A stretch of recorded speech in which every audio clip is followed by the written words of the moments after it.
Hi guys. Hey. Hello. Hello. Anyone here? I don't know. It's been a while. How's everyone doing? How are you guys doing? Yeah, had a pretty laid back Saturday. I didn't really do that much. I made some gifts and played games, and that's basically it, actually. Alex had a much more fun Saturday than I have. I am in the week of finals, so I'm doing a lot of work right now and a lot of projects. So those are two very different perspectives on how to spend a Saturday. Yeah. But yeah, I love your setups. Both of your setup has increased in terms of like content, and I think it's amazing since the last time we did a stream. And I mean, Alex's setup is always just so beautiful. He's the blueprint. Okay. I seek to reach his level. I try. I got new lights recently, and those have helped considerably. But that's basically the only change. But yeah, no, it's fun. I'm out of space for stuff though, which is a problem. Like, I keep on wanting to get. Did I cut out again? For a second. You're good a little bit, but we're keeping it running. Yeah, no, it's good. But yeah, no, keep it running. You guys are the best. Sean, I know you don't have more space for your pops either. No, I'm gonna have to get new shelves soon. What props do you mainly have? Are they Star Wars? But like, oh yeah, it's all Star Wars. I did get some of the Zack Snyder Justice League pops. I got the Black Suit Superman and Darkseid, which was pretty cool. I found a couple of those. We'll do some show and tell, I guess. Oh, you have the 4-pack? Oh, that's so sick. I'm jealous. The 4-pack is really cool. It was so like, the fact that I got it was just a miracle in and of itself. I didn't even realize that I could get it. At first, I thought it was DC Unlimited special like run in the US, and then the Warner Brothers shop here in the UK put it up live. I managed to get it within like 5 minutes, and then in another 5 minutes, and people were messaging me like, "It's gone!" And I was just so happy that I managed to get through. But that's awesome. Yeah, no, I mostly collect Star Wars still. As of late, there's been that's the wrong way. There's like the Bad Batch from the new show, and the new Clone Wars pops up there. Stuff from the Rise of Skywalker. So, it's been fun. I do a lot of pop hunting now, as Alex knows. Probably spend a little too much money on Funko Pops. But, you only live once, and they have good resale value, so it's fine. They do. I'm waiting for the Darth Maul one. I think it's the Darth Maul Clone Wars, because he has now that I've seen Solo, he has the mechanical legs. Yeah. Yeah. I'm also waiting for that one. Okay, listen. Alex has that one at his house, and he needs to ship it to me. It's literally behind me it's fine. Okay. I have one for myself as well, but I haven't been able to open mine yet because I have to record a video whenever I do, and I've been too lazy to record that video, so it has just been sitting there. But it's okay. Oh, yeah. No. I don't know. I think if I get this Darth Maul one, that'll be the last Funko Pop that I get. That's it. I don't know. Oh, hey. Hello, guy. Hello. Welcome. You're a Hara's shop. Hi. Is this your first time ever for any live stream? And it's mine that you've... I really hope I do you well. But yeah, where was I? It was Funko Pops. I was never someone who is like, I need to collect all of them. And now I can feel it starting to happen. So I have to draw a line where I'm like, okay, after Darth Maul, that's it. I don't care who I love next. It's not happening. Yeah, I'm trying to watch myself. It's very difficult once you start like rolling, because you just wanna become a completionist.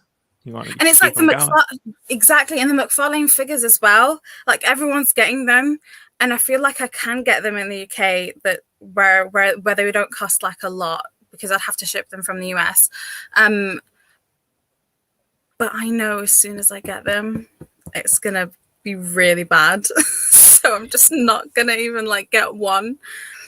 Yeah, I buy too many pops, and then also like I've never been restrictive and like I don't buy just a specific like area of the pops either, which is a problem. And then I literally just started buying McFarlane figures too. There's literally I have the Batman Beyond one Oh right no, there, that's and so like amazing. yeah, no, I don't have a room specifically for stuff. My room has to accommodate for my other living things as well. yeah. But maybe when I do have a place of my own, I can do that. But it's awesome. But yeah, so the latest movie that's come out was The Suicide Squad. So it's been very like on the timeline. It's been quite talked about. It's been mad. And I've just tried to like stay as neutral as possible, and because I didn't see it until like a week after it came out. Mm-hmm. But what are your thoughts, guys? And then I'll tell mine. Oh, do you want me to start? Yeah, Okay, I'll start. So I'll say this. I went in not really. I mean, like I know what James Gunn's style is. I kind of thought I knew what I was getting with the movie. That it was really good. I'm not gonna lie. I really enjoyed the Suicide Squad. I was pleasantly surprised. I obviously, as I said, had seen a lot of hey Scott, welcome. I wasn't ready. I was like, oh, go on. He didn't tell me. Go on. You were ready. That's just awesome. Give me a thumbs up, Scott, when you're ready, okay? Okay. Go on. So yeah, no, it was really exciting to go into the theater and watch the Suicide Squad. And really, I was, I had good expectations. I thought it would be a good kind of middle ground, DC movie, which like technically, I guess in my ranking it is, but I was really impressed. I think James Gunn brought a lot more to the film than he did with even his Guardians films. And I think that was because of the sort of creative freedoms that he was able to get from Warner Brothers, which has obviously been something that has been a struggle of the past. And I think that once again, you're proving that when you give directors the freedom, welcome back, Scott, that when you give directors the freedom as a studio, you end up getting the best version of these movies. And I think more than anything, I was just really impressed with the heart. And I don't want to take up all the talking points of it, but I think that for me, I didn't expect to really care about the characters as much as I did. And that was something that I feel like is lacking generally from comic book movies now. Not every single one, but a lot of it is like big action and like sometimes you feel things. But I was really getting attached to the team. And by the end of that, obviously, like there are a lot of shocks and twists and turns in the film. And I'm sure we're going to be able to talk about spoilers because it's been out for a little while now. But this is a spoiler stream, guys. Just saying. So yeah, no, my boy Rick Flag. Decided this right now. Okay. It wasn't even like predetermined, but it's a spoiler stream. So there we go. My poor boy Rick Flag died. And in the theater, I was literally like, wow. Like I could not. I was like literally jaw dropping. Like I was just very impressed with the film overall. But I know Alex definitely has some interesting perspectives on the whole situation. Yeah, I mean, honestly, I was going into this movie expecting not really to be a big fan. I'm not a fan of James Gunn generally, and like I like the first Guardians movie, but he also did not write the first Guardians movie, so that's a big factor in that for me. But yeah, I was very pleasantly surprised. I did enjoy this movie a lot. And like way more than I was anticipating. Sean, I agree with pretty much like all your points, but it just is an extremely like stylized film and very much like a James Gunn movie. And all the actors did an incredible job. The action was extremely entertaining. I was surprised at how much the humor kind of landed for me. There was definitely some that didn't, but overall it was enough to where it was never really a detriment. And yeah, I mean, we got like live action Starro, and he was incredible. Like I like that right there just gives the movie so many points for me. Like seeing that and just him at the scale that he was, and yeah, that was amazing. So overall, there's just so many things that I think the movie did well. Like for me, that it was a very good time. I enjoyed it a lot. But and yeah, Sean, I mean, your point about just like if you let the directors and like kind of your creators do what they're trying to do, like you get the best version of it. And it's whether or not like it obviously will be there'll be that divide, because since they are being so far into, you know, what they want to do, it's obviously not going to be for everyone. But like I feel like for the people that it does land, it's a lot better in the long run. Yeah. Hi, Scott. Sorry I cut you out. I No, didn't realize. It's okay. Like I've got like a 20, maybe a 20-minute window. My kids just finished the Paw Patrol movie, so they're like running around right now. Thank you, Paramount Plus, for making it to where we can watch it at home when it's also in theaters. So, you know, so I've had a crazy day. I can imagine. Paw Patrol is very loved with the kiddos. So It's actually a really entertaining movie. I'm gonna say, like, as one of those, like, if you have to be the adult watching it with your kids, it's one of those movies that goes, okay, like I'm actually like enjoying myself watching this movie. yeah, Sammy asked me to go watch it. I was like, I can watch Lego Batman, I can watch the Lego movie, I can watch Croods, but I stop at Paw Patrol, but maybe I'll give it a go. Oh, no, okay, I understand. You know, everyone, you know, mileage may vary. I understand how that goes. No, but I'll give it a go now. If you said it's good, I'll give it a go. But what did you think of the Suicide Squad, and what are your opinions of it? Well, actually, you know, because I've had a chance to, you know, talk about it a couple of times in different, you know, other venues, including, you know, our review at DC Film Squadcast. Honestly, as far as the DCEU movies go, it ended up ranked number 5 for me after Snyder's 3 films and Wonder Woman 2017. Which I think, to Sean and Alex's point, I feel like I was really there with Alex. It was like I went into this movie like, I don't know, like I'm willing to give it a fair shake, but I don't know. Like, love the first Guardians, hate the second Guardians with a fiery passion. I haven't even finished it. I can't. I was in theaters, man. I was watching it like in theaters going, why? And so I was going to this movie going, okay, so how's this going to land? And the action's great.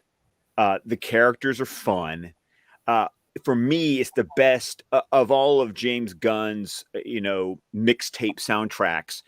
It's the best one for me, as in there's very, like, almost start to finish on that soundtrack album, there's not a song I'm just going to like repeatedly skip. Like the songs land for me.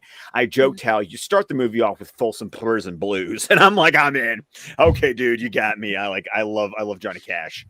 And the joke, like I said, not all the jokes landed, but more jokes got a chuckle out of me, if not a guffaw, than the ones that just completely were like, yeah, that was stupid. You know, and that's the weird thing when it comes to humor, is that in this movie, everything, I mean, there was the whole gambit. There was, well, that was a dumb joke, all the way to, okay, that was funny. Like, and even sitting back going, I laughed at that.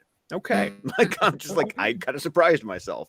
But when it was over with, it was an entertaining movie. It was a singular vision from start to finish. It had some awesome cinematography and like the lightings and the shots. I'm sorry, I know everyone wants to talk about the Peacemaker helmet shot, but still, like, I'm sitting in the theater looking at that shot going, damn, that's cool. Like the movie made me step back and go, that's an awesome shot. And I wasn't expecting that going into the movie.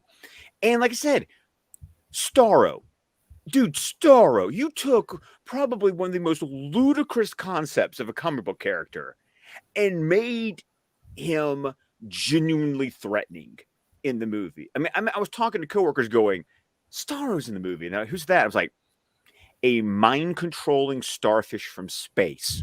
And they just look at me like, are you effing with me? I'm like, no, I'm not. I'm really not. That's actually a character in the comics.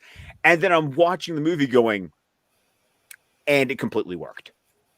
Bravo. Like, you made me actually go, you made Starro work. Good on you, man. Good on you. So, you know, I mean, I think that was it. Going into, I had such, I wouldn't say I had low expectations, but I went in really hesitant. And I found myself enjoying it. And I watched it 3 times opening weekend, because I went to IMAX on Thursday night. I I watched it on HBO Max Friday night because we were going to record our review on Saturday, and then I ended up watching it Sunday night with my wife, and I will say it's a movie that definitely plays better when you're watching it at least with another person. It worked really well in a theater watching it with people, because the one time I watched it by myself, there was definitely a different energy, and it definitely played different. It's a movie that does benefit from a more communal experience. Yeah, so like when I didn't even think that I was going to go and watch it. I thought I'd just watch it whenever it was available, whether it was Blu-ray or like VOD or whatever format I could get. I could watch it later. But then I said, let's give it a go. And I went in with not like, low expectations, but no expectations, basically. I just went in, I was like, I'm going to give it a go and I'm going to see how it feels. I didn't love it to the point where it's like a 5-star movie, and I didn't hate it to the point where, like, where people on how it's been like on Twitter and how it's been received in that way. I thought for me it was like a 3.5, maybe a 4 on if I was really like, On a good day. Yeah, if it was, and if I was able to accept all the humor in it, yeah, because I agree. I think the point is that the humor in it is so varied, and so like there's so many different things that work and don't work, that the things that do work well, and I had fun with it. But also with Polka Dot Man, I know Ratcatcher was the character that mostly stood out for everyone, and she stood out for me as well. She was amazing, but I didn't think that Polka Dot Man would be, a character that I didn't want to die at all. And then when he did, I was like, no, bring him back, because how did you just kill him? I'm sure he's alive somehow. Bring him back. Yeah, no, because like his story was so The power of David Dashmalchian. Protect that man at all costs. so good. Yeah. So good. Yeah. But it was a great movie for the most part. And Rick Flag, Yeah, that was rough. that was so rough. I was So not bad. expecting that at all. Yeah, no, that was very much like in the theater and like a communal experience, as Scott said. Like you could just hear it kind of hush, and then I was like sitting there, literally like about like jaw dropped. I was like, "There's no way they're doing this right now," and like they did, and I was like, "You've got to be kidding me!" It's moments like that where, I mean, when you think about the fact like how many people die in the movie, and obviously like we get the Peacemaker revealed, like he's coming back, and like the Peacemaker series is a whole other thing for a different conversation. Oh my God. Yeah. But to kill, I mean, not only that whole first squad in the beginning, including Captain Boomerang, Cannon which fodder. yeah, exactly. we all knew they were dead. I mean, come on. Oh yeah, big We time. just didn't expect it to happen the first 5 minutes. Yeah, no. And I think, obviously people have been like calling for Boomerang to come back, and I would be happy to see that too. But I think, once you get down to that like final team, like you're not really expecting the Polka Dot Man death, as Fa said. And, they really lost a lot of members along the way. And you're like, wow, like when you ended up with like, was it 4? Because it's just Bloodsport, Harley, King Shark, and Ratcatcher, right? So like when you start with such a, a bigger squad, and like obviously like losing, and then when in comparison too, we'll talk about the David Ayer's cut of the original Suicide Squad. Originally in his version, like he didn't kill any of the team. Which like, now like that stark contrast of like you're losing almost every... Slipknot was always True. going to All buy right, it. you're fair enough. Slipknot, he always is going to bite it. But I think that it works in a different way to, kind of subvert expectations. And by the end, like you're really attached to characters like Polka Dot Man, and you're like, man, like I don't want to see him go. Like people want him to come back, and I'd be happy to see that too. Exactly. If it wasn't for the squashed organs on the floor, I would have had like high hopes. Maybe there's a theory that he has siblings, right? And it wasn't a theory. That was the whole concept. They had siblings that his mum experimented on. Oh my God, I want to know everything about them. Make a series about them. Why make a series about them? I want to know how they came to be and their story. I just think it's Am I being ridiculous? That, I want to know about the mom's issues. Oh yeah.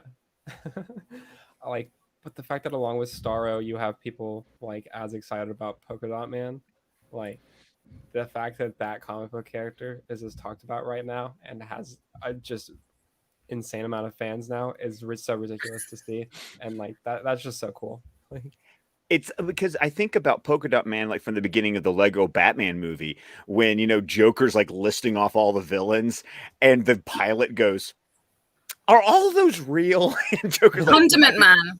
You forgot Condiment Man. Condiment King. Yes. Yeah. Condiment King. There you go. Yes.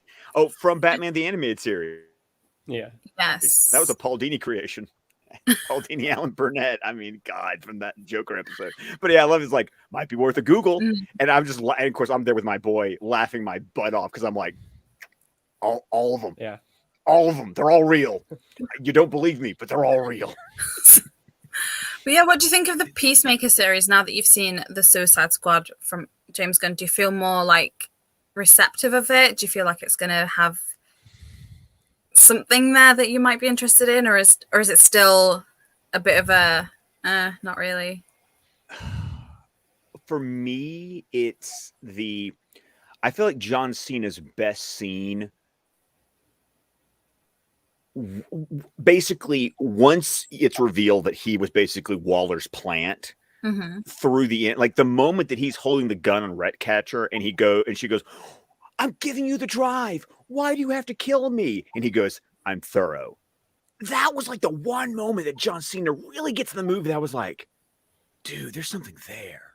So I feel like if it wasn't for all the dick jokes, you know, through the rest of the movie, I guess I'm the eternal optimist. My glimmer of hope is that because we got there by the end, where he's like, "Colonel Flag, sir, you're a hero. Leave this alone."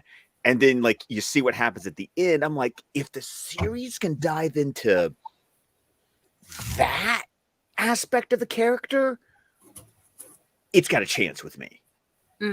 I don't need the dick jokes. Like that's not going to land with me. But the Flag I see at the end of the movie in the third act, if that's what I'm getting in the series, I mean, I'll give that a chance.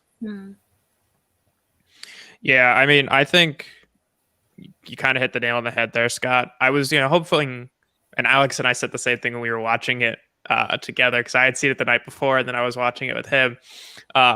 Both times we watched it for the first time, when he dies, we're like, oh, I guess the Peacemaker series is a prequel. And then sure enough, you get to the post-credit scene, and you're like, oh, okay, it's not.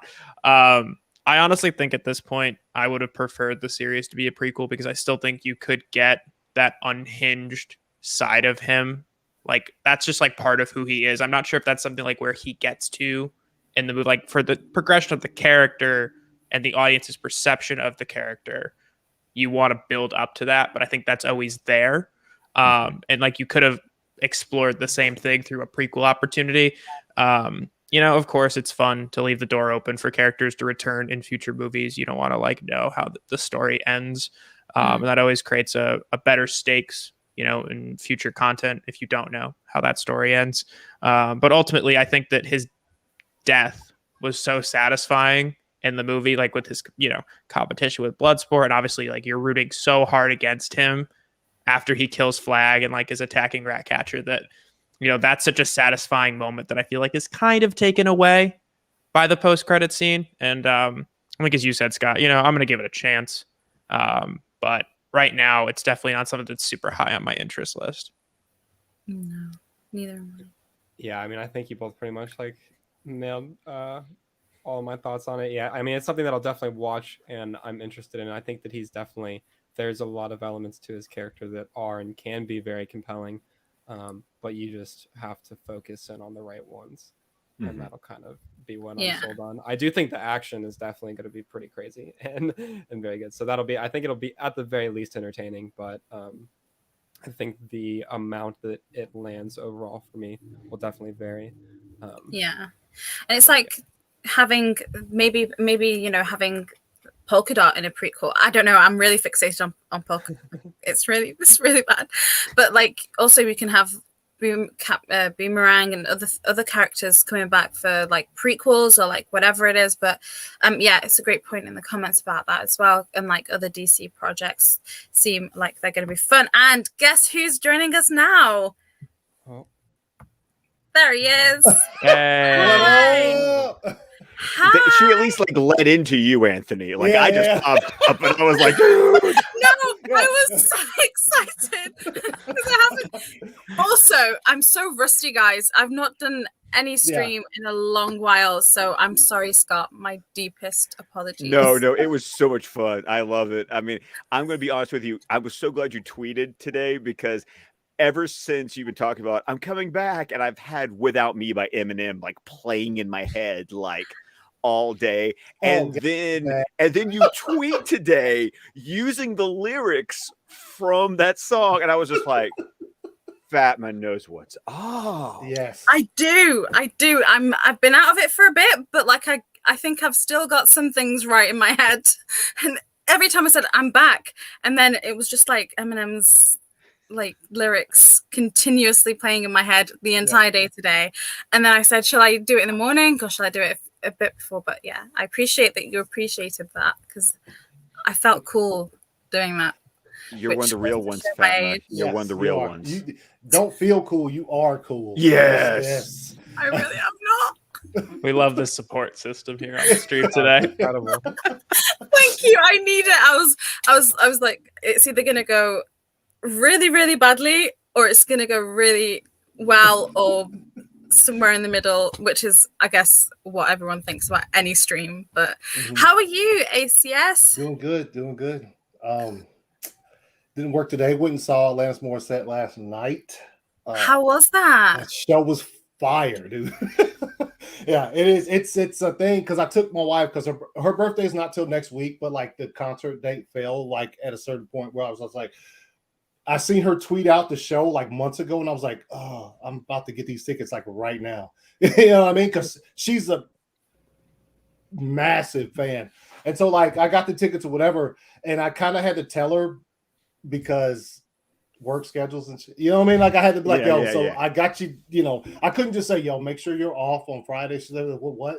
So yeah, I had to tell her. But yeah, the show was amazing. Shouts out to Les Morissette. She hasn't lost anything. It is absolutely incredible. And so yeah, it was good. It was good. Yeah, show was good. Garbage was good too. They were like one of the open acts, and it's a great show. It's great to have concerts back. It's just how Alex, you were at a concert last Saturday, weren't you? How was that? Yeah, I saw Starset last Saturday. It was an acoustic event actually, which was really cool. And I was already at the front row. I was touching the stage, so that was pretty I was literally like 5 feet away from the band the whole time, and they're my favorite band, so that was pretty cool. Nice. Having live music back is definitely very cool. It just feels great. No, but the show go ahead. No, go on. Oh no, but the show last night was cool also because like when before she came out, she played a ton of just like on the video screens on NCC. Yeah, she played a ton of just like old clips from her video, you know, just because it's the 25th anniversary of Jagged Little Pill. So it was just like seeing all of that stuff and remembering where I was the first time I heard that album, and it's still like way up there. It was a good show. It was a good show. Had a fun time. We've been speaking about the Suicide Squad. What are your like general thoughts about that? And then we'll talk about our DCEU rankings and stuff. But what are your thoughts about the Suicide Squad? I'm sure you probably heard it. I probably put it like right in the middle. I think out of 10, I gave it like a 5 or a 5.5. Movie looks phenomenal. Actors are on point. The material they were given to work with, that's probably where I have a little bit of a problem. And I think also the humor, and this is coming from if you've ever seen World's Finest. I have. Our humor is I just thought like in adolescent. Yeah, I would. Yeah, I agree with Scott. No, but I would Oh my say that Scott, No, the number of things I've seen on the timeline of like those streams. Yeah, no, we're ridiculous. But I would say that's probably where it didn't hit the most for me, was because I was just like, okay, like in a comic book film, some of this just wasn't hitting. And I won't go into detail on them or whatever, but I'll just say it was like right in the middle for me. And yeah, I didn't like seeing certain characters. Obviously, I've heard you before I hopped on here. I heard you guys talking about a couple of them. Rick Flag too. Flag is like a staple in that entire IP. But him and Captain Boomerang leaving so early too, that was another thing, because I thought Jai Courtney, like as much as you could say Margot Robbie or any of these actors were born to play certain roles, I think he did a terrific job in Suicide Squad. And then he's he's from Australia, dude. So he's just like, it fit him perfectly, especially in the first one. So yeah, it's kind of there for me. As far as excitement for the Peacemaker series, I'm going to watch it. I've always been on the level of just like everything that comes out, I'm going to give it a watch. That's fair. I think everything that you have so many people work on producing, directing, writing, making special effects, it deserves a watch no matter what, especially if you're like a fan of a certain genre. Like everything deserves at least one watch. Now, whether you watch it again after that, that's totally up to you. I think everything deserves a watch, and I'm going to watch the Peacemaker series. I didn't see anything from John Cena's performance in the Suicide Squad that would say, that warrants a series to yourself. But we'll see when it comes out. So yeah, that's the thing. So like, it's really interesting to see how this movie ranks in with everyone's like DCEU rankings, and obviously no one really knows what the DCEU means and what movies actually count as part of the DCEU in terms of continuity. But it's really interesting, and I have Alex's ranking here. Oh yeah, just the Suicide Squad is really high for you. Yeah, for me, he's exposed. It's so okay. I get to talk about this. This is nice. So probably slots like 4 through 7 are like pretty much on even footing. Like there are things in each of the movies that land like more so than others, and so they're pretty much all pretty level. But then after that, Shazam is also like, I would consider that a tier above everything below it, but then everything below it it's not the best. Not the best at all. they're movies that are they exist. They exist. I mean, there's some stuff in Suicide Squad that of course like I love, but like you have to kind of cherry pick some of the stuff in there that like I'm like, okay, this thing I definitely enjoy, but yes, on the whole, it's I mean, we all know. I mean, like, so Suicide Squad, I'm on the same boat. So there are things that are there that David Ayer worked on that that are his, and they're worth you loving them anyway. But he needs his vindication too. But then Sean, I have one that I am not like, I do not understand. This should be good. Good Lord. When you sent that to me, I was like, and it's, sorry, your face is covered. It's okay. But I think you know which one that I'm so like, how is it that low? Aquaman needs a rewatch for me. I haven't really watched it in a long time. I don't think I've seen it since theaters. But Alex knows this story because Alex and I talk quite a bit. The problem I think I had with Aquaman was I saw Spider-Verse the week before, and I was so off the high of how good Spider-Verse was. Spider-Verse is fire. Right. I so good. I just rewatching it like 2 hours ago, if that, and like I cried like 4 times, dude. It's so good. It's so good. So then I went to Aquaman. I was like, this is good. Just not like the same thing. So I'd like to rewatch Aquaman at some point. But I think Scott and I have like the same top 4 or something like that. I know he was mentioning it earlier. But I generally I feel let me pull it up on my phone because I feel like I should know my ranking off the top of my head, but I don't. Anyway, there it is. yeah, I am a bit of a bigger fan of Wonder Woman 1984 than most. I thought that, you know, obviously it doesn't hit everything that the first one does, and I understand people's gripes with it. I try to be a little bit more optimistic with my movie takes. So I found some things in there that I really enjoyed and kind of hung on to those, I suppose. But yeah, no, I don't think that the Suicide Squad really hits even like the closest of my top 4, which is obviously like Zack's trilogy and then the first Wonder Woman. What's up, Ryan? And then obviously like the Suicide Squad, Birds of Prey, Shazam are all really good. Yeah, that's a good. It's fair, Amanda. That's a very fair point. Yeah, touche.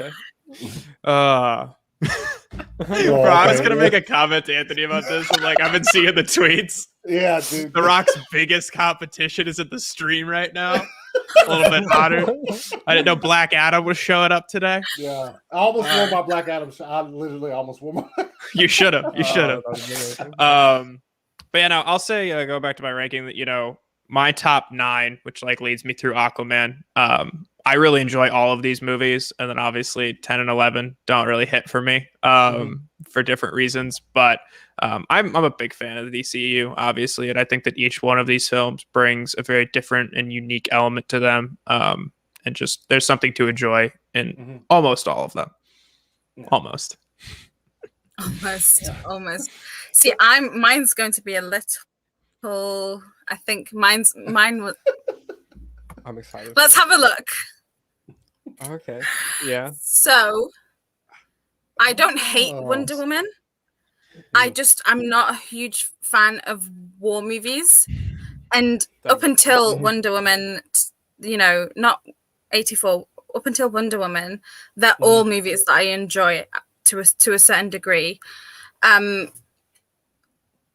Aquaman for me is just so amazing, and Shazam too. And then Birds of Prey and the Suicide Squad are on the same level because they have almost similar elements in different ways, if that makes sense. And then Wonder Woman 84 just did not land at all on so many levels for me. And like, I'd take Suicide Squad away, but it's there until David Ayer gets his chance to rectify it. Yeah, and for the parts that David Ayer did direct and do a lot of awesome like work on it, and the parts that did hit like here, because they did have amazing parts in there that obviously the studio couldn't take out completely. It's why it's still on the list to now. But obviously, you know, Justice League, Joss Whedon's Justice League, that's gone away from my list, but that's where it stands at the moment for me. And I don't know if it's like too controversial. I don't know. I think all of these, like I can see the argument for the placement of all of these. I think Wonder Woman is a little bit low, like for me, but when you explain it, I'm like, okay, I mean, like that makes sense. Yeah. So it don't feel on mine. It's the Zack's, or not Zack Snyder, but the Justice League is not on mine at all. Mine's just been on there, and I was like, I mean, I'll just put it at the bottom. I know you don't have a picture for mine. I'm so sorry. No, if you told me you did, I'd have sent it to you. But I think like I love these types of conversations because like all of this stuff is subjective anyway. So it's just like, it's how you perceive it when you watch it, how it hits you, how you feel afterwards, how many times you watch it once after the first time you've seen it. And so like that's why I like these types of conversations, because like seeing all you guys' lists, and there's like, obviously there's some at the top that are pretty common. Then in the middle is when it gets a little shaky, like as far as people having different opinions. And then at the end, there's like, you know, pretty much like kind of the same ones. And so like for me, Man of Steel #1 will never not be unless Man of Steel is. My son took me to see Man of Steel on Father's Day because it opened that weekend. So that's also a point that's never going to change. BBS is #2 for me because it's just, you know, the Ultimate Edition is fire. Zack Snyder's Justice League at #3. I put Wonder Woman #4 because she is top 3 superheroes of all time. Like she's almost number 1 if I wasn't such a big Superman fan. And the movie to me did her justice. It was, I can't. It's just it's an iconic movie in my eyes. And then I got Aquaman, David Ayer's. Well, I'm not gonna say David Ayer's Suicide Squad, but Suicide Squad, and then I gotta put it right. Shazam. I like Shazam a bit more than Birds of Prey, and then Wonder Woman 84, and then Suicide Squad is the last place. So that's just like when I think about each and every one of those titles. Whenever I just say it, if I say it to myself, like a certain level of, I don't want to say euphoria, but like if that's where it, you know what I mean? That's where it ranks it for me. Yeah. Like how if I'm sitting here and I say, shit, I got like an hour to kill. What movie am I throwing on to watch for just an hour? That's kind of like a part of my ranking system. But yeah, Man of Steel is. I can't. I think that's. Sorry to cut you off. Go ahead. Go ahead. No, sorry, but guys, just 1 second. We have someone else joining us. Nice. Ready? Are you ready? I think she is. Go on. Hello. Oh my goodness. Hello. Hey, what up? Hi, everybody. Hello. What's up? I'm missing, so I'm actually making my ranking live, and I need Live rankings. somebody to just like fairly rapid fire, but evenly list the DC movies that we're ranking. Do you want to have a look? Sure. Yeah. Here you go. There you go. I'm missing Sorry, one. I'm and I'm sorry, like, I've kicked what like am Sean I and ACS missing? from view, but No, you're good. there they are. You're good. Oh, I'm missing it because I don't even validate it as a real thing. Never mind. 11. Oh yeah. Yes. The absence of a thing. Okay, so 1, 2, 3, 4, 5, 6, 7, 8, 9, 10. Okay. I have my 10. Now I'm gonna rank them. Hi, everybody. Hello. Hi, Grandma. Hi. I was just thinking we needed to make another movie watch party, like just so we could spend time together, because I know life is crazy. It is. It has been. It's why I've been away, guys. I'm so sorry for like not being around in that way. But yeah, You're here now, so we're good. Yeah, cringy moments, especially around dialogue. Right, there's only like 3 moments in the movie that are cringy for Aquaman, and the rest is amazing. And I'm not willing to like back down on that because I love it that much. I think the teenage Also, Aquaman scene. hi, thank you. Hi, Shiraz. Hey, Shiraz. What up, Shiraz? Hi, Shiraz. The best. The best people. Hi, guys. Can I just say, I missed this crew of people. First of all, Anthony, again, this doesn't surprise me, but like, if I'm Anthony and I'm talking about the most exciting thing that's ever happened to me, I'm still going to sound like this. It's one of my favorite things. Like, it's so soothing because you're just so steadfast, but also you're unchanging. You know? Yeah. Oh yeah, we've met in person. So that's yes. Here's the thing, you guys. When I met Anthony in person, which is sad that you're like the only person that I've met in person from this group, but when I met Anthony in person, I was already like sitting at a table eating breakfast, wearing like sweatpants and like yesterday's hair and makeup. And he like walks up, and I saw him from afar, and I feel like he saw me, but then also he just continued to scan the room. And I was like, I immediately feel safer knowing that this person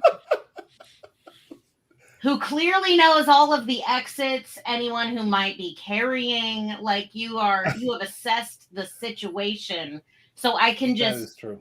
hangoverly eat my breakfast. That was the first time I met Anthony. And the first time I met Scott's, how many of Scott's co-hosts have I met now? Scott? She's not around for now, but he'll be back in a bit. He'll be back, yeah. I think only 2. And Alex and Sean, who I met through Fatma. Yeah. So thanks. Hi, guys. Hello.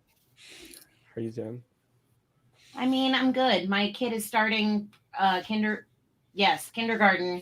on Monday, so I'm having like not a midlife crisis, but some sort of crisis about it. I don't know,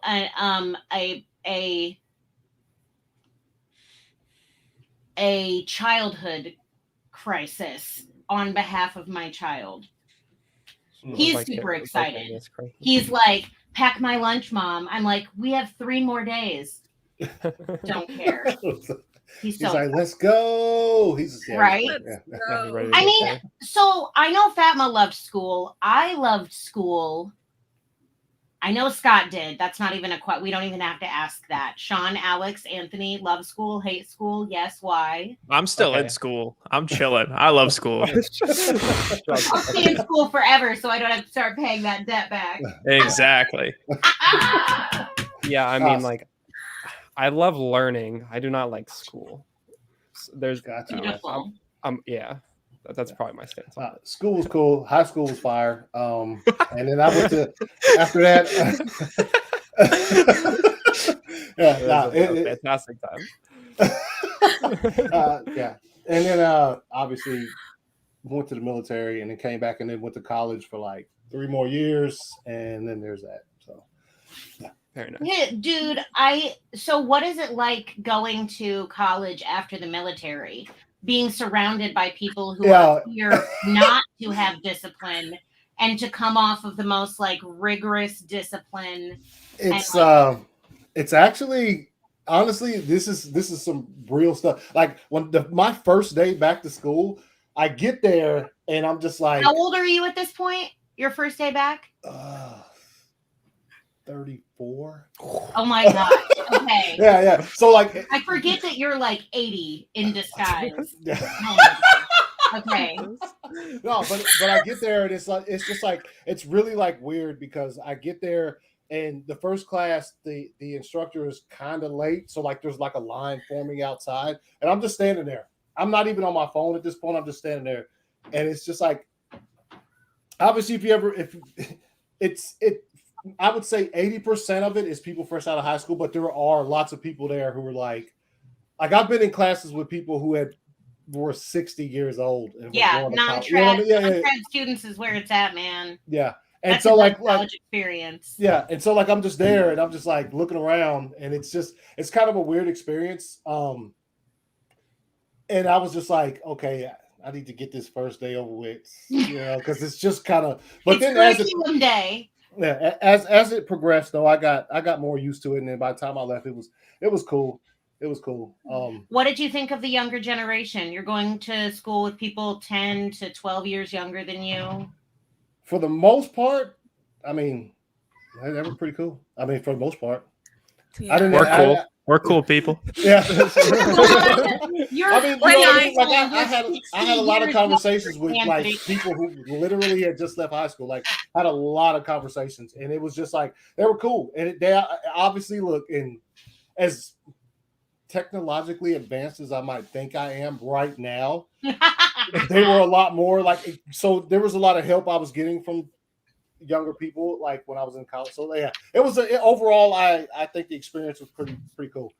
Wouldn't want to go back, but yeah. right. What's your rank? What are your rankings, Amanda? I want to know. I haven't seen your rankings anywhere. I'm literally working on it right now. I'm kind of like I'm processing as I go. Mm-hmm. Yeah, I was gonna say earlier though, one of my points. It's kind of turning into like a Venn diagram rather than like a list. But I think whatever works for you, and I'll put you on like solo cam, and you can show your Venn diagram. That'd be like the best thing ever. So last weekend I hosted 2 of my friends who are coaches at Bradley University with me at the speech team. And I hosted them at my house for the weekend. And we'd be talking about something. And I would say, wait, what? And I would go on my computer and Google it. And then I would like swivel my screen so we could all look at it. And then we would like watch videos of it together. And they're like, this is like a like an immediate built-in spontaneous presentation. And I was like, is there another way? Am I supposed to be living another way? I don't know how not to nerd, right? Like I live with Steven purely through osmosis. I'm like 74% nerd already. That sounds amazing. It's worrisome. We're all nerds, I feel like. We're all nerds here. Yeah. I remember when I don't Sean know found what you're out talking who about. I was married to. That was a funny day. When who? Sean, when Sean found out? Oh yeah, that we was really. Streamed twice already or something, or we had like chatted a couple of times. I just like had put 2 and 2 together, and I was like, oh, that makes so much more sense. You had a nerd light bulb moment. Yeah, but yeah, since the Suicide Squad came out, a lot of stuff has come out with regards to David Ayer's Suicide Squad, and what was it that kicked it all off? It was it an art? It wasn't an article. It was something that started. Are we talking about like the last 2 weeks? Okay. God, I think what started it all was an article. Something that didn't have anything to do with Ayer himself or any fan campaign. No.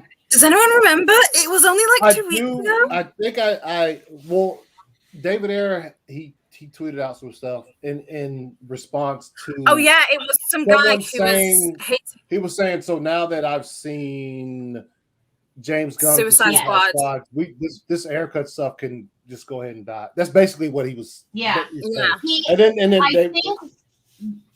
No. I'm thinking. Okay, it was a journalist who, journalist/film critic who really bashed the Suicide Squad, and then David Ayer did the statement. A personal attack.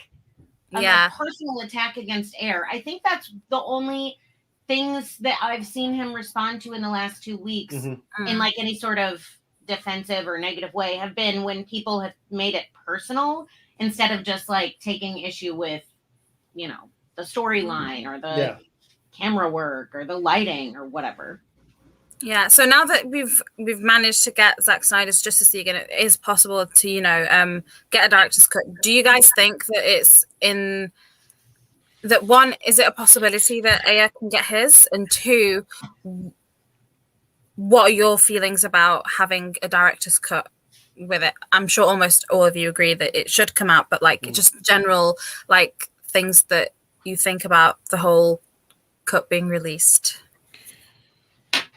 Sean, Alex. Yeah, I'll start. Whoever. For me, as a film student and somebody who looks to produce and wants to make movies in some capacity, I'm always, advocating for directors' visions. The idea when you go into a pitch meeting is, as a director, this is what I want to do. This is what you're giving me the budget to do. Let me make my movie. And often there is a lot of interference along the way, some more than others. And as we've seen, not only with, Zack's Justice League, other superhero films, other films, just generally, even Star Wars, things like that. But I always feel that, if there is a coherent, finished or mostly finished version of a director's vision, it's possible if, not only does that deserve to be seen, but especially when you have people who are willing to pay money for it.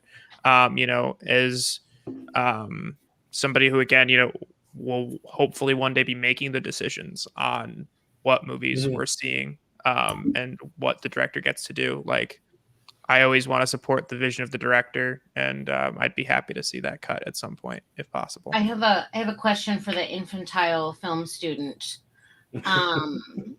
What is scene? Yes, that would be correct. So obviously, like, every movie is going to get some form of edits, whatever, studio approval, blah, blah, blah. But to like a significant degree, I'd say like 20-25% plus of the film's original elements get swapped out for studio preference, right? A significant amount of changes. How many, what's the rough percentage of films do you think that get made that have a significant amount of studio changes put in. Yeah, I mean, if you're talking as significant as like 25 to 30%, I feel like then you're looking at probably about a third of Hollywood movies. Honestly, I just think that a lot of the time the director doesn't have the power or the stature to raise the awareness or talk about or even acknowledge that their film has been changed. So a lot of the time it's just much easier for executives to kind of push over smaller directors, but it happens all the time. You know, there are visions that are still more maintained but constantly changed from studio things. You know, test screenings are a massive part of that. Yes. And obviously there's been elements of what they've talked about of the studio if you cut. actually watch them, Warner Brothers. Yeah. So it's something that definitely happens more often than not. And I'm sure a lot of the films that we love to see and watch have been interfered one way or another. I think it really just comes down to how open the director is to changing it and finding creative solutions and either accepting that studio interference or working together with the studio to, you know, make the necessary changes to the extent of, you know, what happened to David Ayer. Mm. So yes, it's possible, but like, it's not necessarily going to change the tide in studio control. I don't even think Zack Snyder's Justice League, while it's like a momentous, it is a turning point. I don't think it's like a sea change. I think it's just like a tipping point. Like now we're on, you know, the downslope, but it's not like, oh, all of a sudden the studios are just like handing over all the reins. Yeah, I think too, and this is unfortunate because we've obviously talked about the numbers and things, but without like solid public box office numbers to show the success of, you know, Zack Snyder's Justice League, it's going to be even harder for executives to really back more of these things. But director's cuts happen all the time, so you know it's good to see that these might still exist and happen. Since I'm in the corner, can we do a quick conspiracy corner and say that Zack Snyder's Justice League numbers aren't out because there's like a silent handshake agreement between the studio heads that they won't release the numbers so that the public does not have the data that they need to be able to make like informed and credible case about like studios letting go of that control or giving directors more of that control. Like, if we don't have the data, we can't make a quantifiable case. We can qualify it all we want. We have successfully, but like we can't necessarily get the upper hand unless we can like quantify. Anyway, this is interesting. I have my ranking. I think it's such an easy win. Oh, wow. Okay. Right. I'm going to put you as the only person on the screen because this is interesting. Okay. That's it? No, there's more. Okay, go on. So BVS, Zack Snyder's Justice League, Man of Steel. I don't include Justice League, so like that's that done. Yeah, we got. I would say like Wonder Woman and Bop are pretty neck and neck for me. They're just like such different flavors. It's like, do you want to celebrate Labor Day or Christmas? Just very different. Both great. Very different flavors. But I really liked Birds of Prey a lot more than I think people gave it credit for, and it is kind of frustrating to see Gunn capitalize off of some of the visual style and like nuance that Birds of Prey built into Harley's character. Yeah. And for people to be like, oh, it's revolutionary because James Gunn did it. And I'm like, it's the same exact color palette. Fuck off.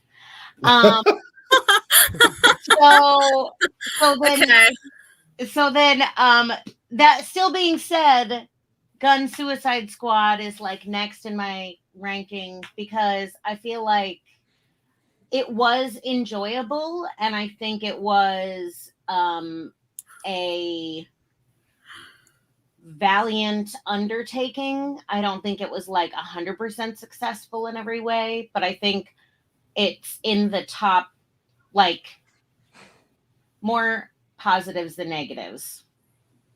Right? Still not my favorite, but more positives. And then we have like Sketchy Land. And I don't know, you can make your own assessments about that. This is, I literally have never been able to see the whole thing all the way through. I'm not even kidding you. So I'm so sorry, guys. I can't fairly make an assessment, but I have high hopes. I think it would probably be like somewhere up in here. From what I've been told, I don't think it can get above these just because, like, I don't know how I could relate more to Shazam than I do like Wonder Woman. Yeah. Birds of Prey. And then I just put the Suicide Squad studio cut because it's not the air cut, clearly.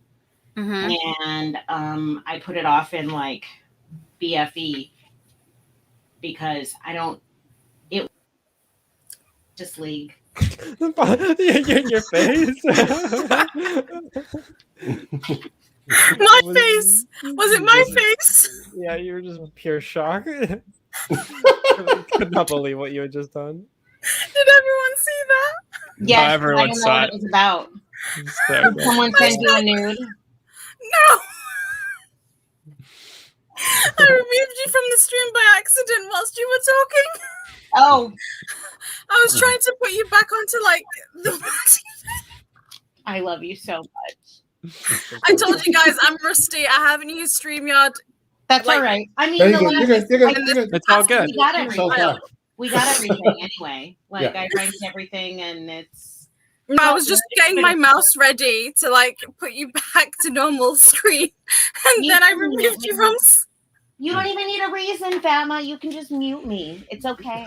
No, no, I've still kept Scott, and he's not here.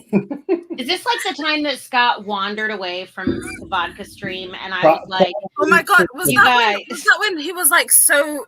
Was that post Zack Snyder's Justice League? yes. And wait, Shiraz was on there, Liz was on there, you were all on there, and he was like, "We're gonna hug or something," and then he just like walk off. Yes. He was like, "I gotta go take care of the baby," and I was like, "Oh, good luck. Make sure you're sitting down because like I don't want you to drop the baby." And then Hi, Nicotina. he never. What came up? Back. Hi. He never came back. Also, I don't know. You saw my shocked face. Okay. Well, Awesome. Top 5 MCU movies. Oh, we should do that some other day. Yes, we are going to talk about the MCU in a bit. But before that, I just want to touch on the latest news, talking about you know how we're talking about fans wanting the cuts and like calling for things. And I don't know if this had any significance, you know, like the Twitter hashtags and the events. But I can hear myself talking back. I can't. I mean, I don't hear an echo. Maybe it's just me. I knew something would happen today. Relax, it's fine. It's fine. It's cool. So this news broke. Yeah. That we're gonna occur. And this is Speaking really of, exciting news, and it's amazing that she's gonna have her series. But it's just so interesting to see that, you know, there was like a little hashtag trending event for her. Maybe a month or two back, and it's really great to see that she's actually still present in the universe and that her story is valid, and it can link with both Birds of Prey and maybe like in future Suicide Squads or whatever it is that they want to do in that universe. But what are your thoughts, and how are you guys feeling, and what things could you see happen in this series in terms of like new characters and their developments and you know, spin-offs and stuff like that? So I can't wait to hear what you guys think. Yeah, I'm excited. Mm-hmm. I did dig her as Black Canary and Birds of Prey. She's a fire actress, dude. And like when I saw it yesterday, I was like, wait. And then finally she was just like, I guess the cat, like she went ahead and tweeted it out there. And I was like, let's go. Yeah, I'm excited. I'm excited to see that. And like I said, she was good in the role. And also like everything surrounding it. The writer also, what's her name? Misha Green. Yeah, she also came out and was like, "Yo, it's very early in the process, but yes, this is the thing that's taking place." Yeah, I don't really. It doesn't bother me the medium that it's on. It fits big screen or HBO Max as long as it's happening, and I think that I think it's going to be interesting. I think it's going to be fun. I think it's going to be exciting, and that's a character like that's it in DC Comics, that's a fan favorite character, no matter like where you stand, like with what they've done with their live action in the past, even 10 years. Black Canary, even coming from the anime stuff, even if you're a fan of the Arrowverse, like that is a character that's that a lot of people love. So I'm looking forward to it, and I can't wait for it. And maybe this is how they introduce like Oliver Queen into the DCEU. I mean, who knows, man? So yes, I am excited to say the least. Kind of gives me Jessica Jones vibes. Yeah.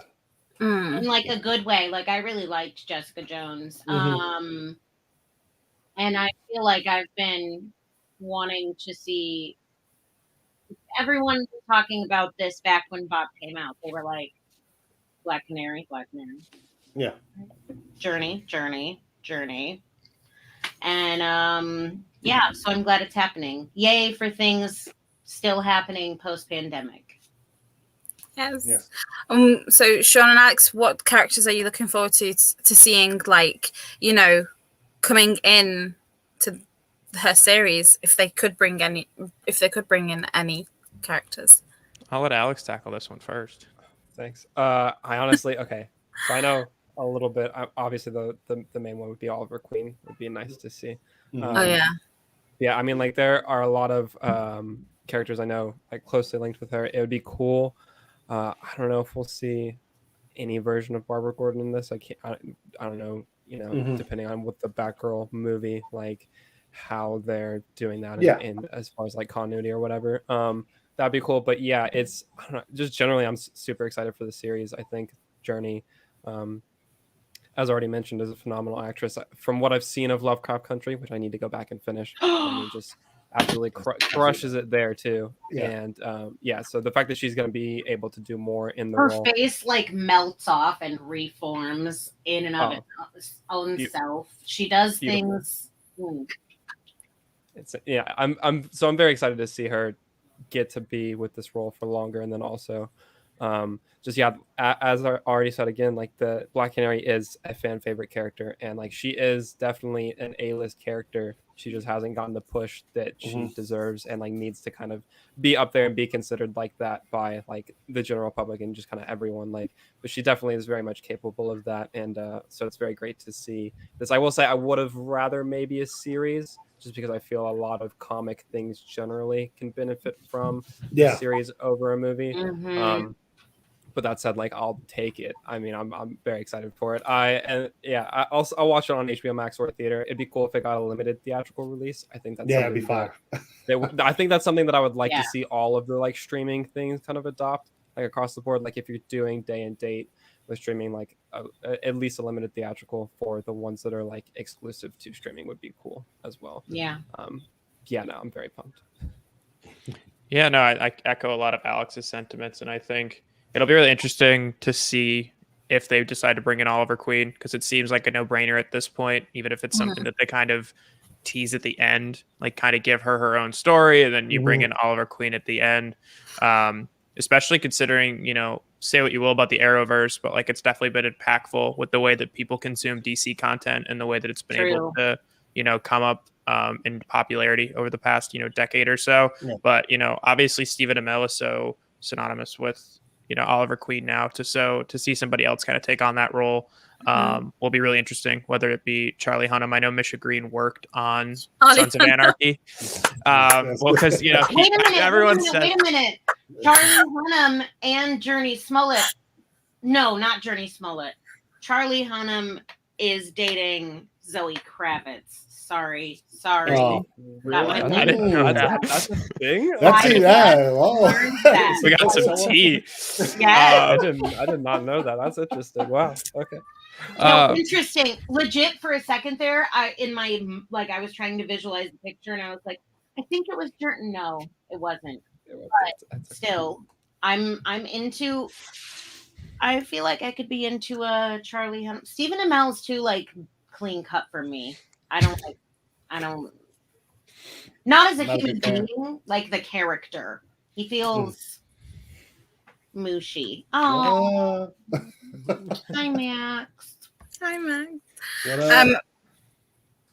Yeah, I think like I don't know if they're gonna add Batgirl and Blue Beetle. So what do they have at the moment? There's 4 that they have. They have Batgirl, Blue Beetle, and now Zatanna. Black Canary. And who else? Zatanna, right? I believe. Is Zatanna show? Yeah. Is it a show or a movie? Mhm. Yeah. I thought Either way, I all thought 4 there of was a them. show. I don't remember. It would be cool to have them all like, you know, interact, especially Batgirl and Blue Beetle, or they'd have like Batgirl and Blue Beetle together. But I don't know how many like standalone projects that they can do without having some kind of I don't know. Yeah. Yes, I agree 1,000. There had to be. Are they concerned has about to show up somewhere? Like, yeah. Are they concerned about it though, Anthony? Like, does it seem like they are? I feel like Go on, Alex. I always say this, and this is even talking about like the Flash. Like, I think that our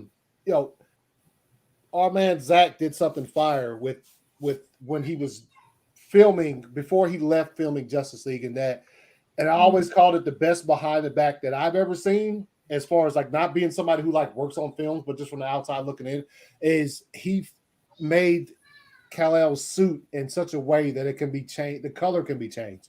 Like that's the best behind the back I've ever seen. Like it's let me do this sneaky move here. And so like if later on down the line, so like even with the Flash, I think like even with Muschietti, I think he might have some behind the back stuff too. And this is totally conspiracy theory stuff, by the way. But I'm just saying, like, and so like wait, put Anthony in the corner.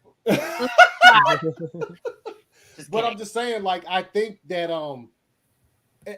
from the outside looking in, it might not seem like a lot of these directors have that much respect for each other when it comes to the material that they put out before the next director comes in to do whatever. I think they have a lot more respect for each other than everybody sees. So I think, just keep in mind what Zach did with the suit and whatever Andy or working on these shows for whatever. Like for also they are going to have like Commissioner Gordon in there in like the back girls. So like they probably don't care, but he's maybe coming back. J.K. Simmons is coming back. That is amazing. I did not see that coming at all. Whoever's running the show, confirmation that he's still alive for me. Also, one of those ones you gotta like just keep an eye out for.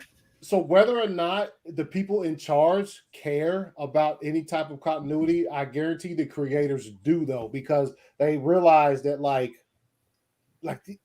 there's literal decades of comic books where these characters have interacted before between this one and that one and whatever. So like they're not. I don't see them just ignoring that because somebody way up here is just like I don't care.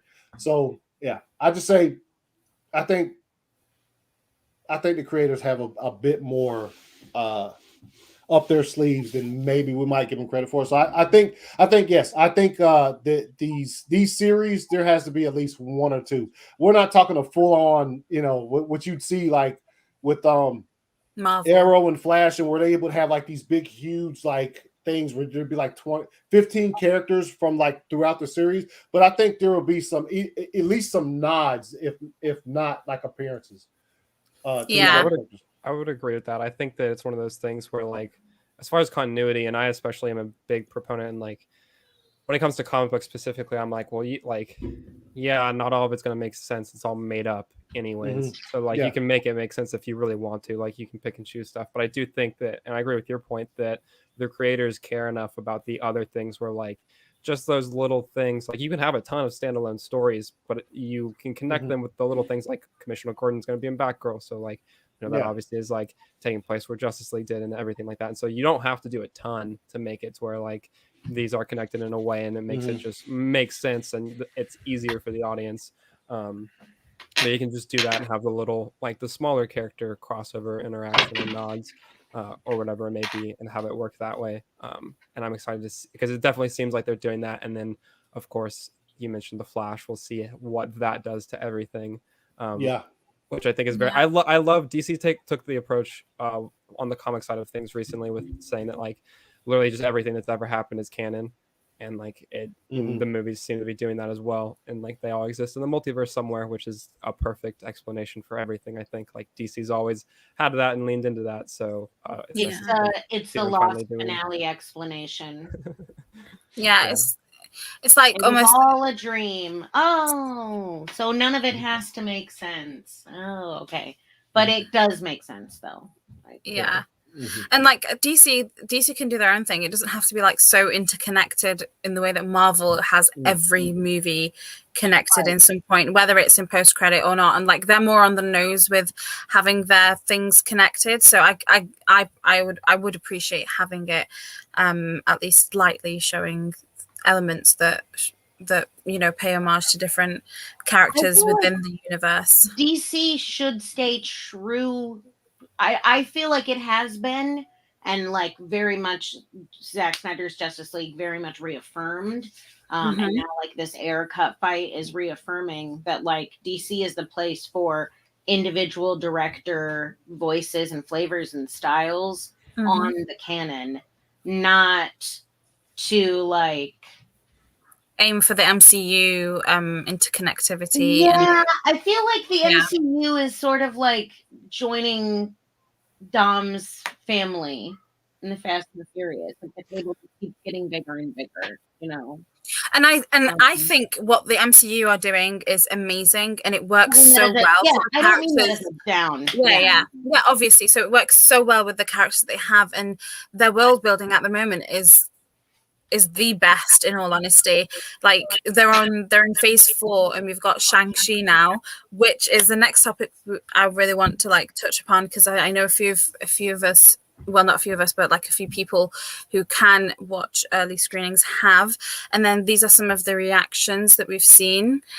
Our good friend Shiraz really loved it and thought it was a great movie, and it's a great addition to the Marvel universe in terms of the 4th phase coming.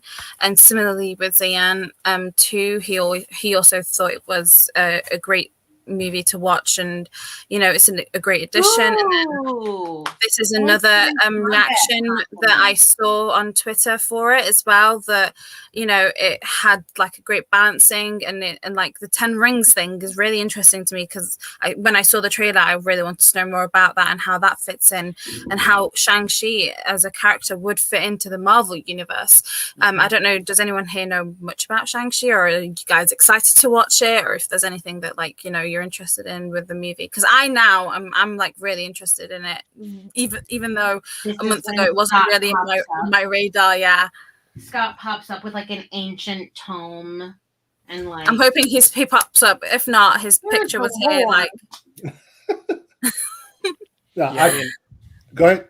I was gonna say, I don't know that much about the character in his world. Honestly, it's crazy talking about this. And I know we're probably gonna talk about Eternals too. Like the MCU has gotten to a point where it's pulling from things that like I would consider myself a pretty big comic fan, and like I know, you know, I've known pretty much everything they've done so far, and I could be like, okay, I can see where they're pulling from this, and like they're at a point now where like I don't really know that much about it, which is pretty crazy and exciting to see, like just from a fan perspective. And so yeah, it's definitely the closer that we've gotten, the more excited I'm getting for this.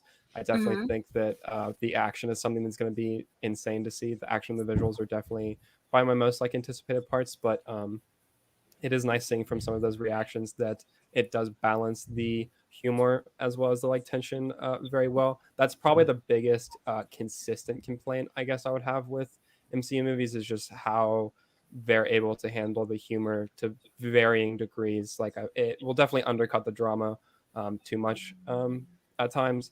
And so and I think the trailers, like, and this is just a thing that I've noticed with trailers generally that happens, where like that just seems to be the case now. Like it happened at the end.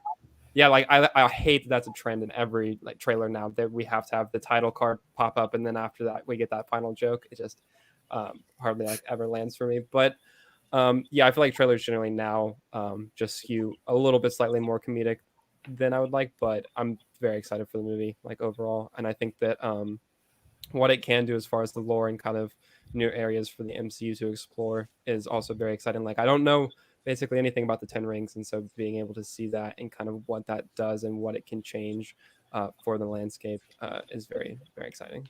Do you think so? If you're a comic book nerd and you're like, I don't know anything about the 10 rings, do you think that makes it like more or less approachable for the general audience? I don't think it's any different than someone not knowing anything about Iron Man and still seeing the first Iron Man movie. Okay. Like, Yeah. if you don't know anything about like if you don't know anything about the source material, the like deeper cut of said source material won't matter, because like you don't know in the first place. Like you're pulled in because like this looks cool and entertaining, and also it's got the Marvel logo on it, and I've liked the other 25 movies at this point, so they can. That's also the trailer made me laugh. Yeah, that and like joke at the end. They have enough things to bank on where like they can go into those deep cuts, and it doesn't really matter like as much for the general audience too. And then for me, it's exciting because it's like I'm even learning about stuff in the comics that like I didn't know. So yeah. How is this from a character that's been like long established, or is this a relatively newer addition to Marvel? Period. Like I don't know much. Yeah, I don't. So his first appearance was in Special Marvel Edition number 15 in December of 1973. So, as like on the scale, he's not a super old character, but he's also I want to consider him recent by any means. Yeah, new. Like, yeah. Okay. Okay. He's not on Batman or Superman level, but he's kind of Yeah. No. Yeah, I got you. Yeah, I think for me, it's, one of those things where coming out of Endgame, I was like, all right, where are we kind of going from here? What's next for this franchise? Is this something that I'm still going to be interested and invested in moving forward? And, I think that the group chat that Alex and I are in, we constantly are always shocked as fans of the MCU, but not like massive fans, especially we tend to lean more DC, just continuing to be impressed with everything that Marvel puts out, because somehow they just keep doing it. And, as we start to explore as Alex, wait. Are you impressed with the content, or are you impressed with the fact that they just keep doing it? I'm impressed with the content pretty generally. I thought that I especially feel like these new TV series that we've gotten over the last year have been surprisingly unique and more in depth. Refreshing. Honestly. Yeah. And I it goes back to kind of what I said about Wonder Woman 1984. Like I liked Black Widow. I tended to take like the positives out of that. And walked away from that with a good theater experience. And as Alex said, going into these more deep cut sort of comic book characters and getting different types of representation, which is really cool. And also, just as we start to explore things that I don't necessarily know about from the comics, like I'm going to a movie to be entertained.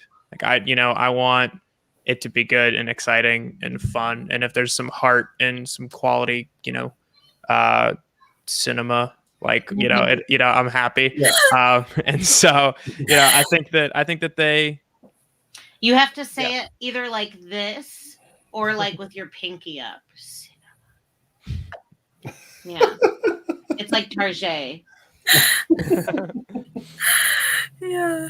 No, I'm really excited for it. And I'm more excited for the next one that we'll be talking about. But it wasn't even in my radar until I saw a few of the reactions online and on Twitter and like the general, audience reactions that they have. But I don't know, that they're always interesting to see, because usually they're very positive anyway.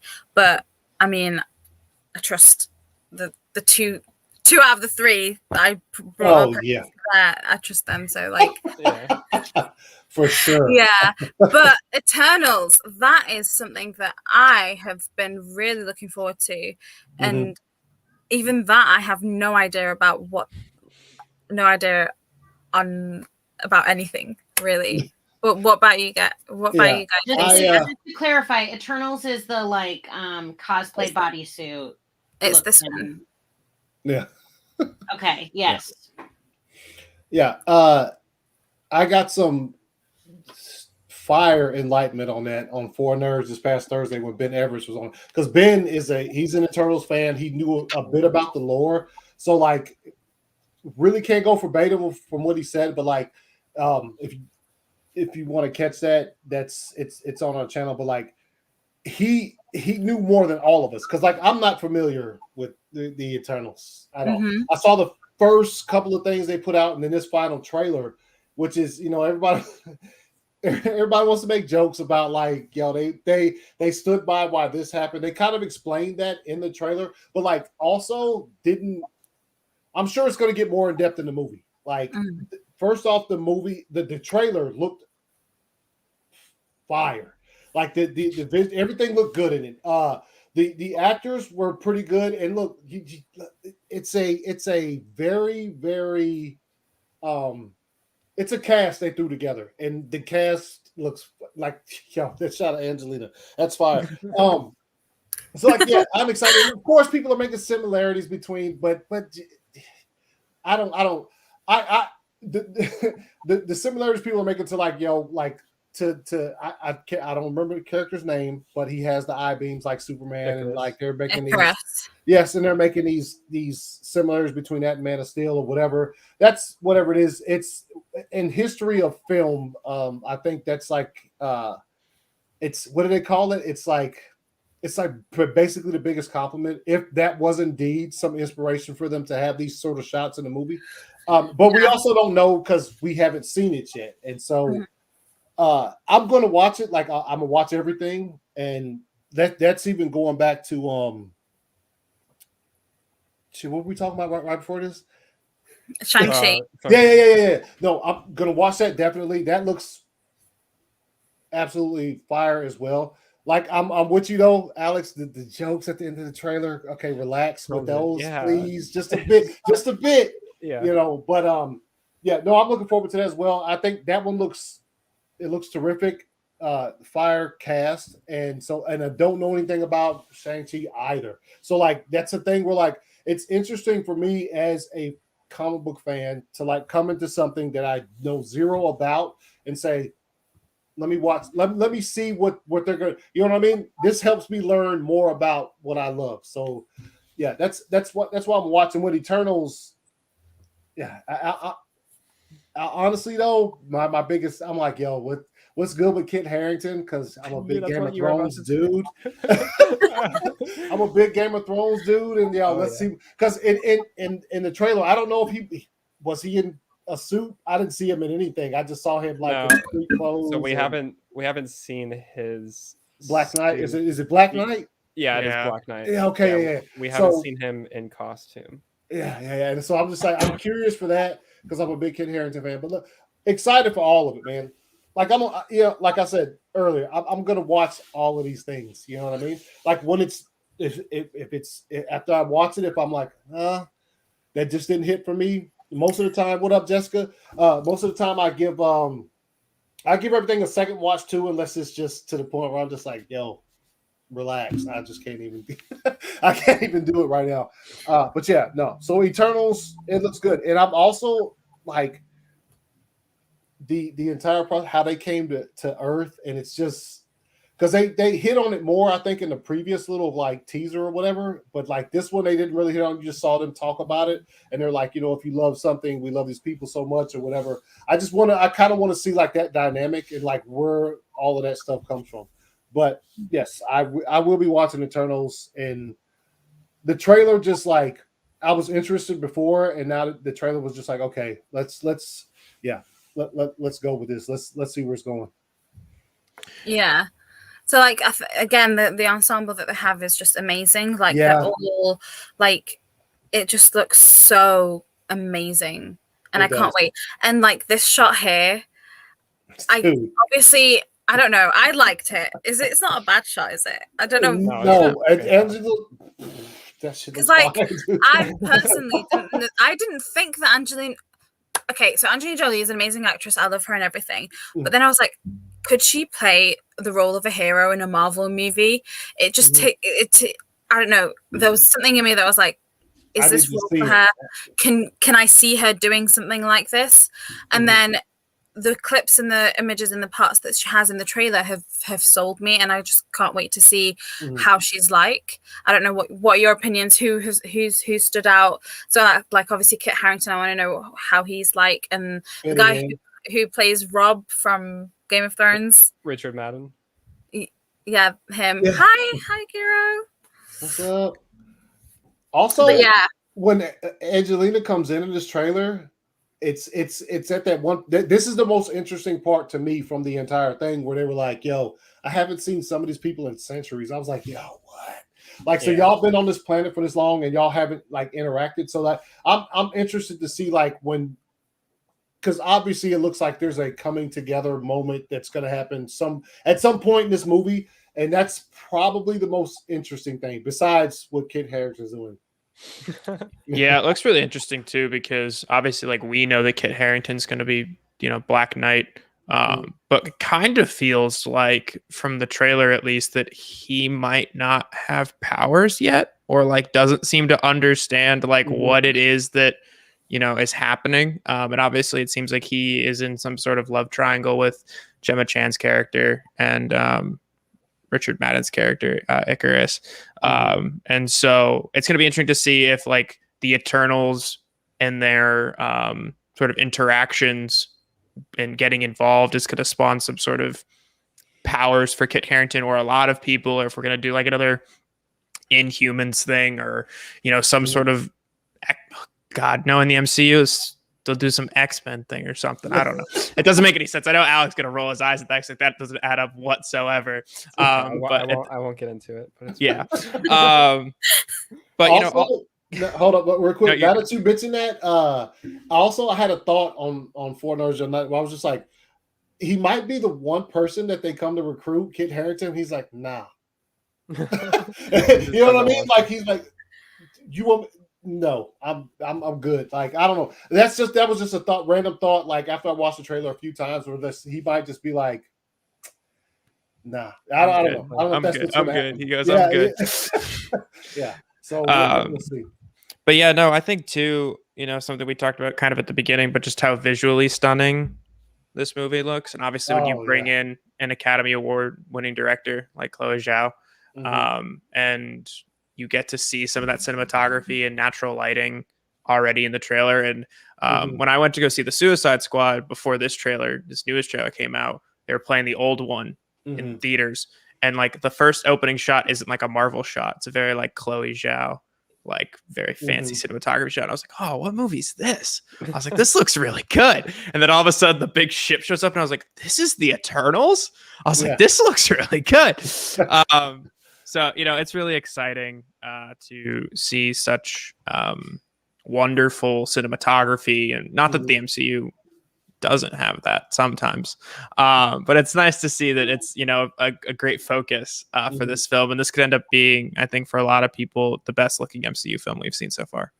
Best looking, and I think the story and like just the lore behind it and what they're hinting at seems so promising and interesting. It's why I've been so like interested in it. It's just so new and fresh, in my opinion, that I can't wait to watch it. And this is from a DC person, so like Marvel are slowly like drawing me in with everything that they're doing, like especially the shows. I know that they're good and I know that they're great and amazing. So I think I've seen more of, out of the 3 that they released, I saw more of WandaVision, but not WandaVision in its entirety. And then like I saw a bit of Winter Soldier. And then I've seen like clips of Loki, but I need to get onto those because I know that they're such great content. And I think the shows have given Marvel the comfort to know that they can have different stylistic approaches and different storytelling methods in their movies and the content, because as great as the MCU was up until like phase 3, it was very formulaic. All the movies had almost a similar like feel to them, just different characters. So to that point, I think that the shows have given more confidence for Marvel to like explore more in terms of like finding new characters and doing different things. So I'm hoping that that is a good thing for the future, because I'm more interested in that than I am in watching Ant-Man and the Wasp and Ant-Man, and both of them being almost identical, bar from like having different characters in terms of like the way that the story is developed and the acts developed throughout the movie. So like, yeah, how many more iterations of a team up can we do? Right. But do it in a different way that captures the audience. Absolutely. Instead of only having women come in for the last 5 minutes of the big team up film, it's going to be only the women in the team up film, but they're going to be mud wrestling the whole time. What? If Vero was literally just mud wrestling. Yeah. Yeah. What are your opinions on Eternals, Amanda? I mean, here's the thing. I so rarely get to watch TV, and by that I mean like the things that I watch to take my brain out of my head. TV episodic stuff is usually not things that have like a storyline that I'm going to follow long term. Typically, I don't choose to invest my time. I don't choose to dump like 48 hours into 5 seasons of a show. Usually I'd watch like 24 different movies in that time. Right. My personal, I mean, if you think about the actual time spent, like one isn't really better than the other. It's just like, if I only have so many hours, that's why I don't watch series as much. So I'm not like invested one way or the other. I do like the art. I feel like it's a very different tone. And I think after the last year, I'm glad to see like a little bit, I don't want to say mature, because there's some part of it that still looks kind of like YA fiction, not necessarily in a bad way, but it just kind of like has that, I don't know, there's like a TV cheese-ness to it. And Eternals? Yeah. The trailer? It's the movie comes out. No. I'm saying the not the trailer. No, I guess it's from the trailer. The art, the poster thing that you just had up on the screen earlier. The actual, yes. All right. Okay. Like it has like a, do you get what I'm saying when I say YA fiction? There's like I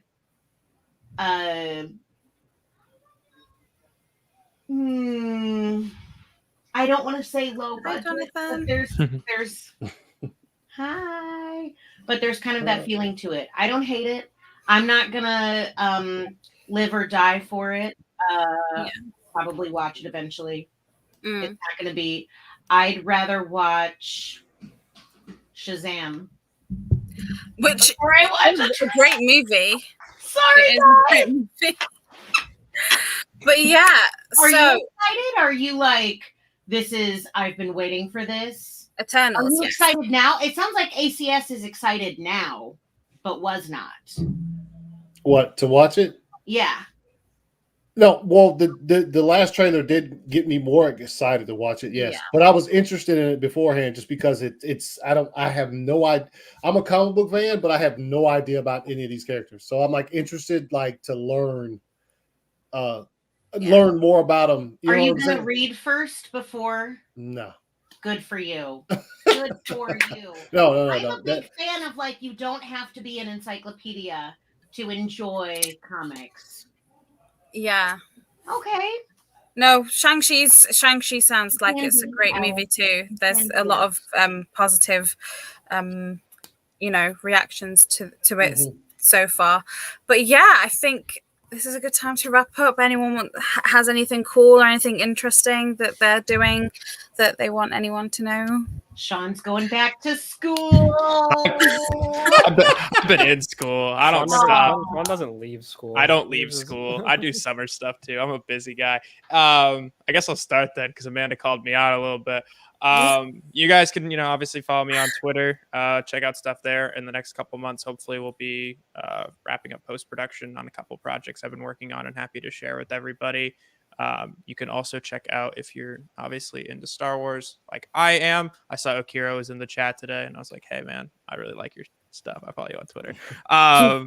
Amazing stuff. Yeah, he's amazing work. And so I write articles every now and again, and I had a new one on Comic Book Debate. Comic Book Debate. Talking some Star Wars stuff over there. So you can check all that out on my Twitter. Hi, Sean. What Hi, up? Sean. I'll go next. Go on. And Alex has this awesome comic book thing that he's writing. I'm so excited for that. Yeah, so Go ahead. I guess we'll do the social stuff first. You can follow me on Twitter. It's on the screen at Batman Files, my Batman fan account. But then my personal is at AP Batman with 2 T's. Follow me there. I'm writing a comic book. It's in the process of being made. Seeing new pages every day, which is crazy. That'll be out in February, though. It's codename Echo Spider. Follow. I believe the ad is DLOD World on Twitter. That's the publisher. And then, I also write. I'm an editor for Comic Book Debate and write for them. And we'll be covering more comic book reviews consistently soon, too. So be sure to check out Comic Book Debate for all that stuff. Who do you want to read your comic book? Everyone. Yes. I mean, yes, but good answer. This is not Shark Tank. Who would you send it to? Scott Snyder. It would be cool if he could just, send it out to people. He's got a peruse it, have it on his coffee table. Very excited for that though. It's crazy. Yeah. Nice. That would be amazing, and I can't wait to read and check it out and see that stuff. And ACS and I have something coming in the autumn. Yes. A baby? No. No. And Oh, no, Not at all. that was funny. It's Jesus, Immaculate Conception. If that's what you call cookies, then yes, that's no. So you can first off, you can find me on all forms of social media at 2279 ACS. Add an underscore to that for Twitter, because Twitter hates me. And then if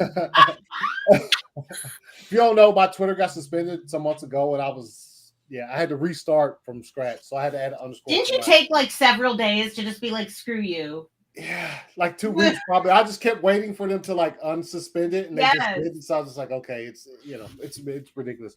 But so you can find me there, and then on YouTube at the ACS Universe, and so I have a show every Friday, 8 p.m. Eastern time, and soon Fatma's gonna come on, and we're gonna bake some cookies on the show live, dude. It's gonna be fun. My second and final live bake ever, and ACS gets that amazing and wonderful honor. I think it's an honor. Yes, I don't know. That is 1,000%. Yeah, it'll be the last one on live because it's a thing. Yeah, but also I can't wait to make cookies in the autumn. So maybe cinnamon cookies, or I don't know. What's your favorite, Sean, Alex, Amanda? What are your favorites? I'm an oatmeal chocolate chip guy. Ooh. Oatmeal chocolate chip is nice, but oatmeal raisin is Sorry. Also very good. Also No, very good. no. Oh, wait, You you don't don't like like oatmeal oatmeal raisin? raisin? I don't like raisins at all. Oatmeal raisin is where it's at. Those are Oatmeal good. raisin's fine. Yeah, You guys yeah. have fun with that. Alex, what's your favorite? Because I think we have the same taste with the mint chocolate chip. I was gonna say it's either chocolate chip or if I'm gonna get really fancy and I can pick any cookie, give me some red velvet cookies. Like Ooh. I just love red velvet anything. So like I've never made a red velvet cookie, so I don't know. they're- I'm I've not never attempting made that with one. ACS because that'll just like be a nightmare. Yeah. No, we're gonna go to the simplest route possible. By the way, my wife would smash some red velvet cookies. Though she would. Yeah, matter of fact, yesterday on our way to the concert, we passed like it was in a mall. There was just a red velvet like sweets place. And I was just like, oh, that's my language. That's my love language. Right there. Just that red velvet and sweet shop. Holy crap! How many different? I mean, do they have it in like smoothie form? Shape, I don't know. ice? We didn't stop because we were like we were trying to head to the concert. I agree. I agree with Jonathan. Just saying. Raisins are all right. No, they're not. I mean, like I would give them a 7 probably, a 6 or 7 out of 10.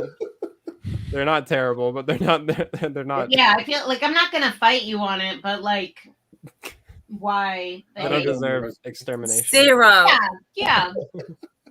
What Alex said. Yeah. So that's I don't know what I'm doing in the house. Coming in the autumn with you and Fatma. I vote something with caramel or maple. I'm a big I'm not opposed to pumpkin spice. It's just that I have it in so many other places. And with cookie, because one of the main ingredients is butter, I tend to lean toward butter based or butter centric flavors. Mm. So caramel is a I'll have a look, but I think we're going to go with the tried and tested and absolutely loved mint chocolate chip is stuck in my head now. But no, it'll be just what is it? Chocolate chip cookies. Yes. Hey, Can't go chocolate wrong. chip cookies are you can't go wrong unless you burn them, which is something Again, Jonathan keeps saying the right things that people do not understand. Okay, Just eat the grape. Technically, grapes just have more liquid, right? More water. Yeah, so then you don't have to drink as much water. So I don't disagree. And like your portion size looks totally different. They have different caloric densities. I get it. But raisins have their place. As a woman who made a cake filled with chopped up dates, you can't judge raisins too harshly. Dates are entirely different. Not so different. No, they're entirely different. Not, ma'am. Okay, so how talk about this? They're not so different. You can plug anything you want, Amanda, and I don't pray for me. My kid is starting school. That's my plug. You can find me on Twitter at that handle. You can also find my Vero on my Twitter. You can probably find my Instagram somewhere. Good luck. I'm plugging the speech world. I may have approached some of you last year about judging or watching virtual speech. And this year, at least for the first semester, most of, if not all of the tournaments are going to be executed virtually again. So let me just shamelessly, sorry, I'm eating a bagel. Shamelessly plug speech. Spend as much time as you want. Set your own schedule. Get paid for your time. Watch smart college kids do funny, silly, dramatic, entertaining things. And get paid to do it. Awesome. That sounds amazing. Thank you so much, guys, for joining me on my first one back. I hope I wasn't too much of a nightmare or too much of a mess. But yeah, it was great. The world is healing. Is it healing? Really? You being back is a sign. I'm taking it as a sign. that's awesome. But yeah, till next time, I won't be able to do anything next week because work is taking me away again. But the week after we'll come back, and I'm sure a lot of things will be updated and a lot of things will be cool. I think Shang-Chi releases on the 1st of September. So, Ooh, 1st of September, I might be wrong, but either way, 3rd, but close. Yeah, It's that weekend.